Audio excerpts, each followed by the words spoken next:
My name is Lee Machen. I work for Intel as our general manager for gaming and VR sales.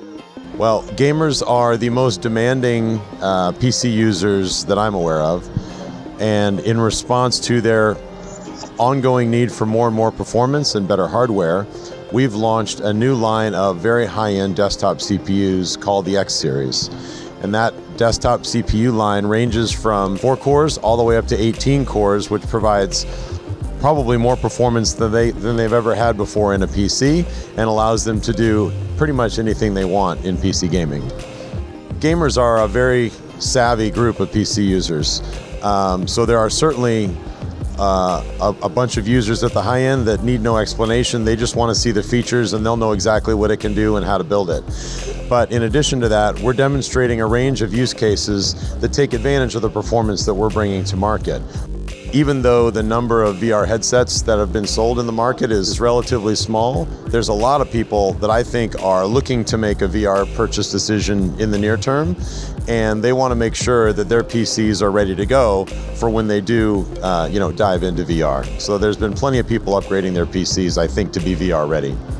One way that we're working with it is we're going to try to bring VR from a competitive standpoint to the enormous number of fans that are watching the esports events that we're involved with.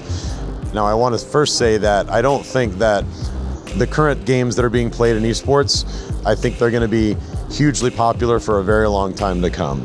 But we also think that there's room in esports for some additional types of games to be watched and competed in. There are certainly plenty of gaming enthusiasts that are big esports fans as well, but there's plenty of people that play games that are not involved in esports. So from our standpoint, we're engaging with both, but there is a lot of overlap between the two. The game community is the most demanding from a performance standpoint of any PC user that I'm aware of.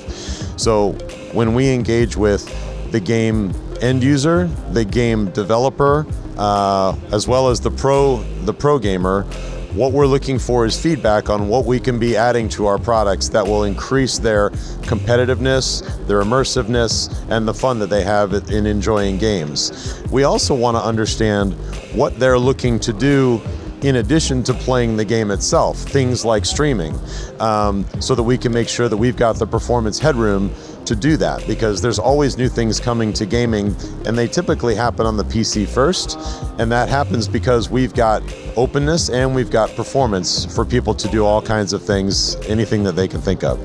A really, really big way that we engage with the end user audience is through esports. We've been involved with a company called ESL, putting on the Intel Extreme Masters series of esports events that's now in its 12th season.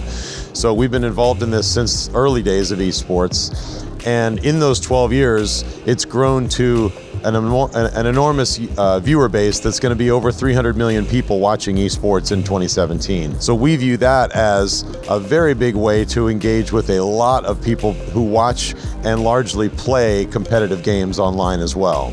And that's why we feel it's so important to have products like the X series and the Core i9 for those gamers to have, the absolute best systems that they could ever want.